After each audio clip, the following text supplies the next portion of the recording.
Welcome to the post-game interview. With us is MERALCO head coach Norman Black. Coach, congrats. Thank you. Thank you very much. Salamat.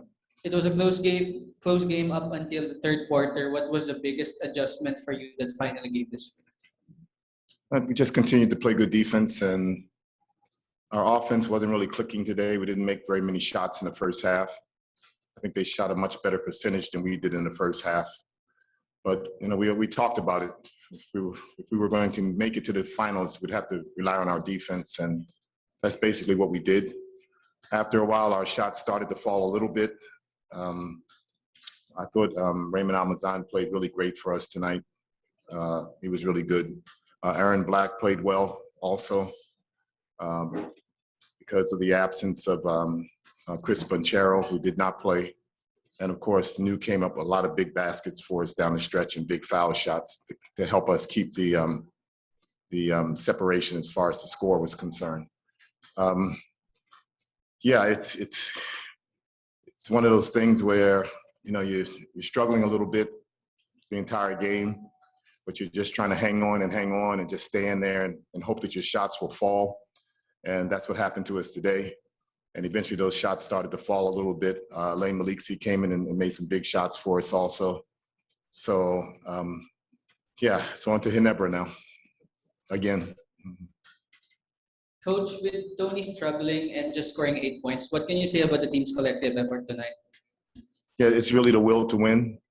And we talked about just winning for one another, playing for one another. So I don't think anybody was really distracted or down because Tony wasn't scoring the basketball. He still was out there hustling defensively, trying to get the rebounds. So we just felt that we could get the scoring from other areas. And like I said, when you have Raymond step up and make 18 points, I think he had, and Aaron had 15, and then Lane came up big, and so did Newsom, Chris Newsom. It gives you a little bit of balance on the offensive end where you don't really have to rely on your import totally.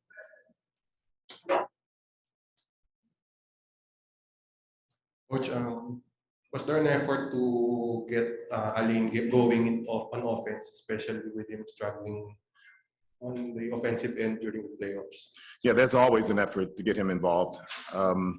He's one of our best offensive players. He's one of the best offensive players in the league, actually. And we always want to get him free. We don't like him out there dribbling, and then shooting. We like to just have him come off of screens and just catch and shoot as much as possible.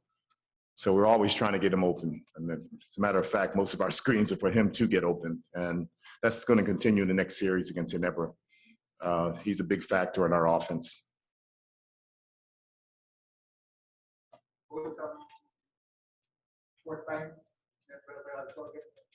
Yeah, I've never beaten Tim before, so maybe this will be the right time to get it done.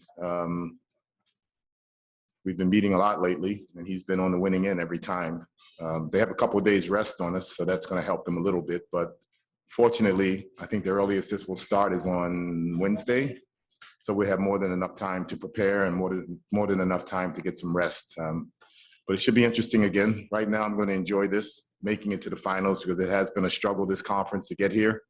And of course, you beat a Magnolia team, and obviously I'm not, I can see what happened tonight. Harris got hurt, and that probably helped a little bit us winning this game, but we were winning when he was on the court. So, yeah, Ginebra's next, and it should be a very competitive series. What's the status of Chris Banchero? No, I really don't know because he was a game time decision.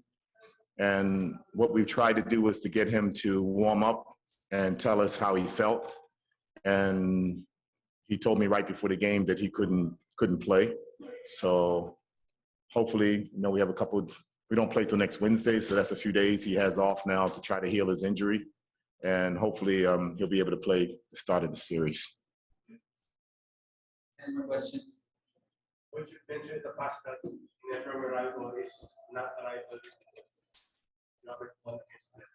Well, I think a lot of people look at it as a very competitive rivalry as far as us meeting in the finals, but they've beaten us every time. So it won't really be a rivalry until we beat them. And that'll be the goal this time around. difference with Tony Bishop? Now you're a big boy. Compared to the previous fight at Alex. Well, the biggest difference between AD and Tony is Tony's more of a perimeter import.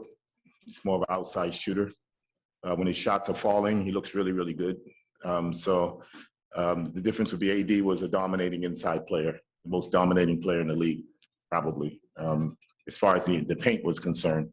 So that's the difference. We've tried to adjust our game with Tony because we know that he's not a power player or inside player. So we've tried to set our offense based on his ability to score the basketball from the outside. Yeah, I like my chances this time around. Yes, and I just hope I can get CB back. If he comes back, then I think my chances are pretty good. Yes. Mm. How do you plan to contain Justin Brown, especially after that?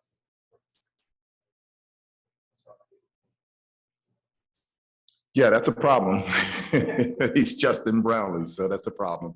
But we just went up against Mike Harris, so we'll do our best to defend him, to defend Brownlee. We just did a decent job against Mike Harris, so hopefully we can do the same against Justin Brownlee. Sorry, guys, my voice is Malana, and it's gone. Okay, with no more questions, that's it for our post-game interview. Thank you, Coach Norman. Thank you. Hi, Miss Shanna. How are you?